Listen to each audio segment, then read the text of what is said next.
মসজিদ ছাড়া করলে সেজদা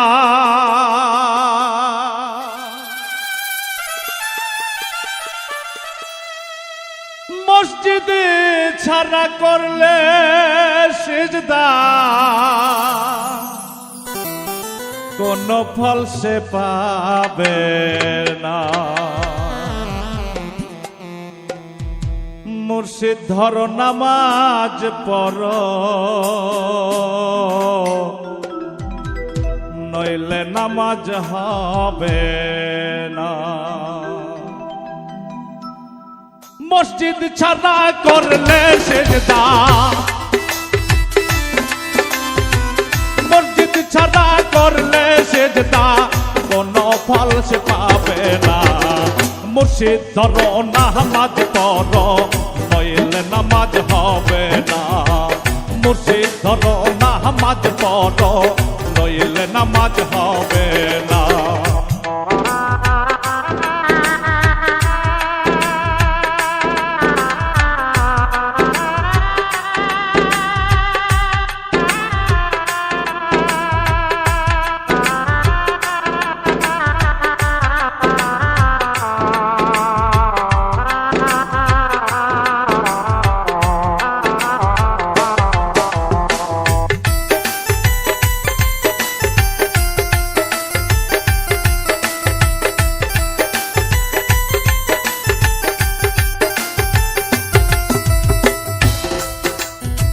সিজদায়ে ইবাদতি আল্লাহ ছাড়া নাই গো ভক্তি। সিজদায়ে ইবাদতি আল্লাহ ছাড়া নাই গো ভক্তি। সেই ভক্তিতে পাবি মুক্তি সেই ভক্তিতে পাবি মুক্তি। এই বিষয় কেন ভাবো না। মুর্শিদ ধরো নামাজ পড়ো নইলে নামাজ হবে না। মুর্শিদ ধরো নামাজ পড়ো নইলে নামাজ হবে না।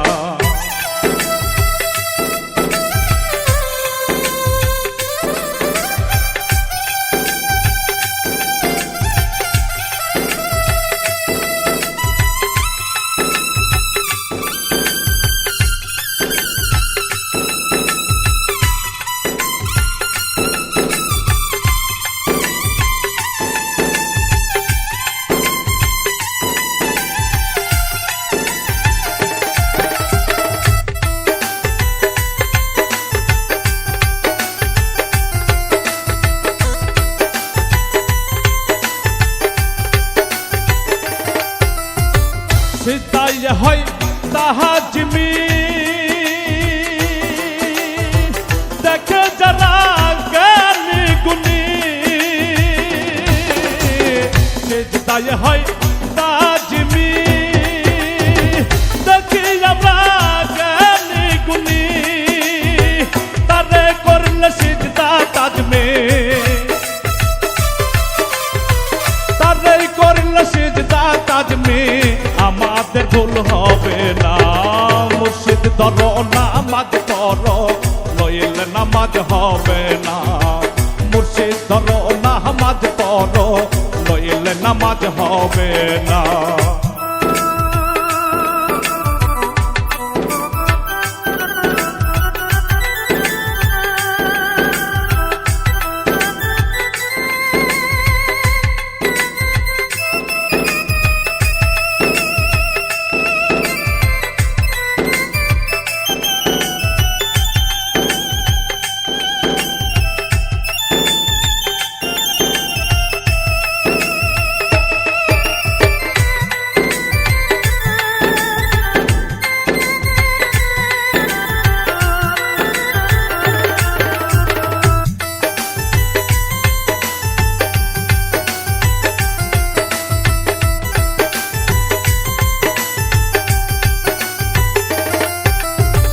লেখা সূরা ইউসুফের 100 নম্বর আয়াতে তারা সবাই মা বাবাকে সিজদা করেছে। লেখা সূরা ইউসুফ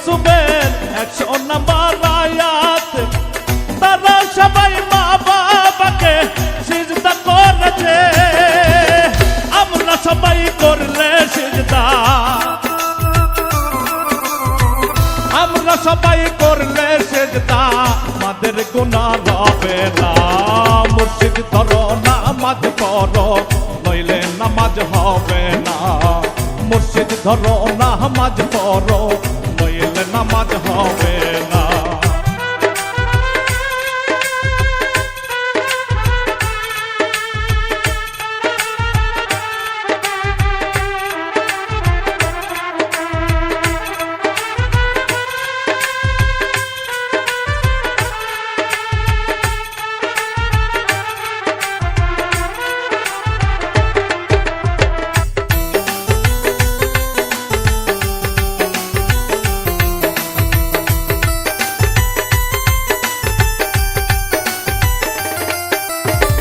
লেখা সূরা আনফালের 24 নম্বর আয়াতে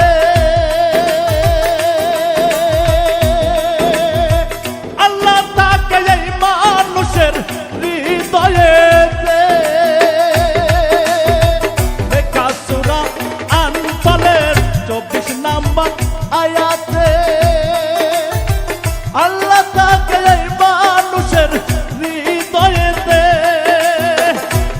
হাকিমি করলো সিজদা। এই অদম করিল সিজদা মুর্শিদ ফজলু চাঁদের রাং রাখনা। মুর্শিদ ধরো নামাজ পড়ো নইলে নামাজ হবে না। মুর্শিদ ধরো নামাজ পড়ো নইলে নামাজ হবে না। মসজিদ ছাড়া করলে সিজদা, মসজিদ ছাড়া করলে সেজদা কোনো ফল সে পাবে না। মুর্শিদ ধরো নামাজ পড়ো নইলে নামাজ হবে না। মুর্শিদ ধরো নামাজ পড়ো নইলে নামাজ হবে না। মুর্শিদ ধরো নামাজ পড়ো নইলে নামাজ হবে না। মুর্শিদ ধরো নামাজ পড়ো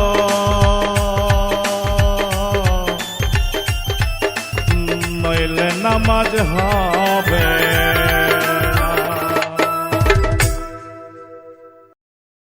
আরেকটা গজব, আপনার সমাজে সুদ ছিল না, এখন বোধহয় সুদ নাই।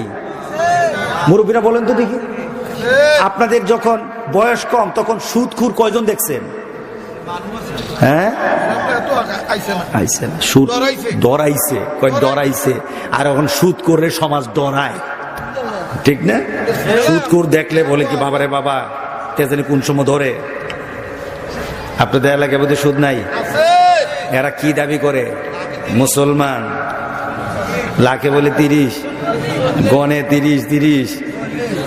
আল্লাহ বলে তোরেও আমি গন্তাছি, আয় আমার ফেরেস্তা 30 দিয়ে 60 তোর 60 উঠাবে। কথা ঠিক আছে কিনা বলেন? সুদ বেড়ে গেছে, আগে সুদ ছিল না, এখন সুদ এমন ভাবে চলে গেছে যারা সুদ খাওয়ার না তারাও সুদ খায়।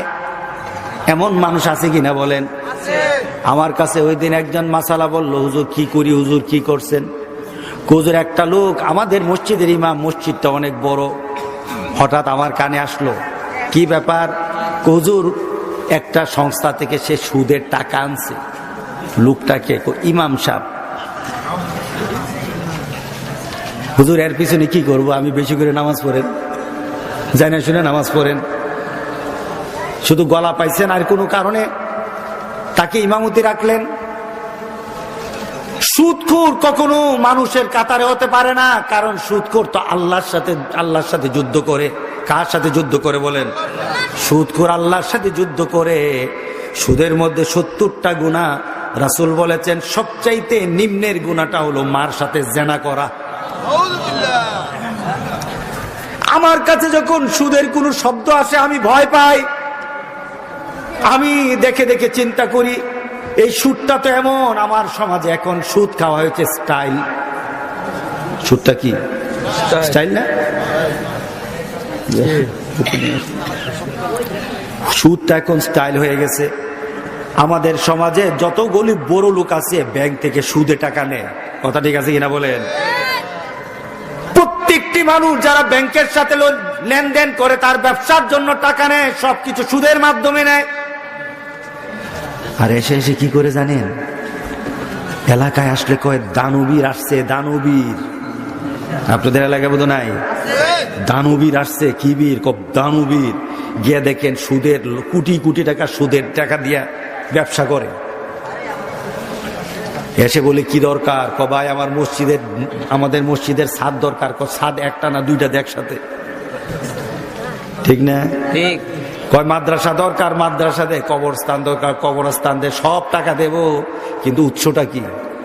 বলে না, উৎসটা কি? উৎসটা হলো সুদের। সুদের টাকা দিয়ে সে সমাজে বড় লোকগিরি দেখায়, দান করে আল্লাহকে খুশি করতে চায়। কথা ঠিক আছে কিনা বলেন? এগুলি হলো ডাকাত, এগুলি হলো ডাকাত। আমি যদি আপনাদের কথা বলি, আপনাদের জান্নাতে যাওয়া অতি সহজ। আল্লাহু আকবার বলি। নিজের জমিনের ফসল খান, নিজের জমিনে কষ্ট করে ফসল ফলান। আপনার জমিনের ফসল যখন আপনি খান, জমিনটা আপনার, ফসলটা আপনার হালাল, আপনি খান হালাল, ইবাদতটা কবুল।